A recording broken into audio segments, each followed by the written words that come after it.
In today's video, I'm going to teach you how to run Microsoft Word as an administrator on Windows. This is handy when you need elevated permissions to install certain add-ins, edit files in protected folders, or troubleshoot issues. I'll show each step, explain what's happening, and share quick safety reminders so you use this mode only when you need it. Running an app as an administrator gives it elevated control over parts of Windows that are normally locked down.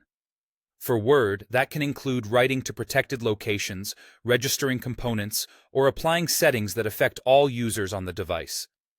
Because that level of access can also change system files, it's important to proceed intentionally and return to normal mode as soon as you're done. Start by opening the Start menu. Press the Windows key on your keyboard or click the Start icon on the taskbar. In the search box, type Word, and you should see Microsoft Word in the results. If you have multiple versions, pick the one you normally use. Don't left-click it yet. That opens Word in the standard mode. Instead, right-click the Microsoft Word result to open the context menu. Click Run as Administrator. On some systems, you may need to expand a More submenu first, then choose Run as Administrator. This tells Windows to launch Word with elevated privileges, which can bypass restrictions that prevent changes to protected locations or settings. You'll now see a User Account Control prompt. This is Windows confirming you intend to grant higher privileges. Check that the app is Microsoft Word from a trusted source, then click Yes to continue. If you select No, Word won't start in administrator mode and will open normally instead.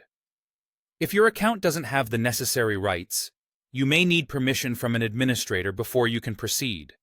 This confirmation helps protect your device from unintended changes. Word will open with full administrator permissions. It looks the same, but it can now perform tasks that require elevated rights. Use this mode sparingly. Because it has broader access to your system, it's best to run Word as an administrator only when necessary. Then close it and relaunch it normally for everyday work. Avoid opening untrusted documents while elevated and keep your changes focused on the task that required administrator access. To revert, simply close Word and open it from Start with a regular left click. That's it. Find Word in Start, right-click, and choose Run as Administrator, approve the prompt, and you're in. Thanks for watching, and check out our other quick Windows tips.